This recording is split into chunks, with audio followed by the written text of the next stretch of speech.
موسیٰ کاظم موسیٰ کاظم موسیٰ کاظم موسیٰ کاظم یا امام موسیٰ کاظم نظر کرم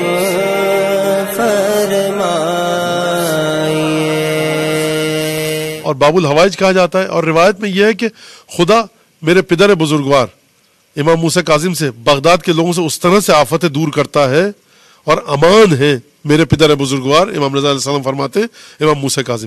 اور یہاں پر یاد کی جائے حضرت سید العلماء واقعاً آیت اللہ سید علی نقوی جن کو ہم سب نقن صاحب کے نام سے جانتے ہیں کہ واقعاً ایک عجیب چیز ہے کہ جب گئے 1930 یا 1928 کی بات ہے جہاں تک مجھے یاد آ رہا ہے جو میں نے پڑھا ہے کتاب میں, جب گئے نجف میں پڑھنے کے لیے تو کثیر تعداد میں امام موسیٰ کاظم علیہ السلام کی ذریعہ منور سے معجزات صادر ہوئے. تو قبلہ نجف چھوڑ کر گئے, گھروں میں گئے, ملے, سند کو تمام کیا, فلاں محلے میں فلاں تاریخ کو فلاں شخص کی بیٹی کے ساتھ اس کی بینائی آئی, اس کو ٹی بی تھی.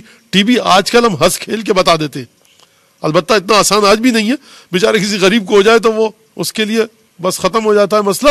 لیکن ٹی بی تھی میں گیا, فلاں چیز تھی میں گیا, یہ مرض تھا میں گیا.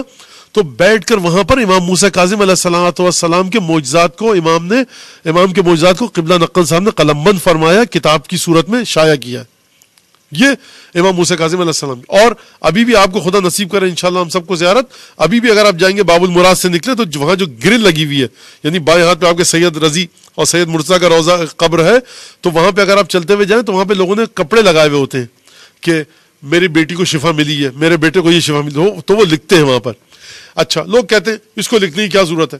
بھائی یہ شکر گزاری کا طریقہ ہے, لوگوں کو پتہ لگے کہ ہمیں یہاں سے یہ چیز مل رہی ہے. تو ایک بات یہ کہ امام موسیٰ کاظم علیہ السلام باب الحوائج. اور یہاں پر بہت زیادہ مومنین پوچھتے ہیں تو میں وہ یہ بات بتا دوں کہ امام موسیٰ کاظم علیہ السلام سے ایک منت ہے مشکلات کے سلسلے میں. وہ منت یہ ہے کہ خدا مغفرت فرمائے, اگرچہ یہ آغا بہجت نے کہی تھی جس کو اس شخص نے مجھے بتائی تھی, اور آغا کا یہ کہنا تھا کہ ان کی اجازت سے یہ کام کرو. اب اس میں کیا ہے, بعض دفعہ انسان باتیں بتاتے ہوئے ڈرتا ہے کہ لوگ کہیں گے کیوں آغا بہجت کی اجازت کیوں چاہیے اس میں. تو اب ظاہر سی بات ہے کہ جس کو یقین نہیں ہے وہ یہ کام نہ کرے. تو لیکن بہرحال اب وہ چلے گئے تو یہ ان کے جو شاگرد تھے جو لوگ بتاتے ہیں یہ باتیں, انہوں نے اس طرح سے بات بتائی کہ وہ کہتے ہیں کہ کوئی مشکل ہو تو آپ 7 کاظمی سادات, 7 یعنی 7 یا 77 یا 777 یا 7777, یعنی کاظمی سادات کی تعداد کو اپنی نظر میں رکھیے کہ جس کی تعداد صرف 7 ہو یا 77 ہو, یعنی 7 کا ہنسا ہے. 7ویں امام تھے, صرف 7, یعنی آپ چاہتے ہیں میں کاظمی سادات کو کھانا کھلاؤں. کتنے کاظمی سادات؟ 7 یا 77, 777, 7777. آپ چاہتے ہیں کاظمی سادات کے لیے نظر کر رہا ہوں کہ میں ہر ایک کو پیسے دوں, تو 7 کاظمی سادات, 77, 777 یا 7777 یا 77777, صرف 7 کا. ہر ایک کو میں کچھ پیسے دوں گا. کتنے پیسے؟ 7 روپے, $7, 7 ریال, 7 درہم, 7 دینار, 7 سونے کے سکے, 77 ریال, 77 روپے, $77. یعنی جو کاظمی تعداد کی تعداد ہے وہ بھی 7 ہو صرف, اور جو چیز آپ دینا چاہ رہے ہیں ہر کاظمی سید کو وہ 7 کے اوپر مشتمل ہو. تو یہ کہ جب میرا یہ کام ہو جائے گا تو میں انشاءاللہ تعالی, اور یہ میں بعض لوگوں سے مل چکا ہوں جو ہمارے یہاں پاکستان میں دیہی علاقوں میں ہمارے بعض کراچی کے جاننے والے گئے اور انہوں نے جا کر کاظمی سادات کا پورا گاؤں تھا وہاں پر انہوں نے کافی خدمت انجام دی. تو وہ 4-5 لوگ تھے, وہ کہنے لگے کہ ہماری زندگی میں عجیب طرح کی برکتیں پھر آئی ہیں کاظمی سادات کی خدمت کرنے کی وجہ سے.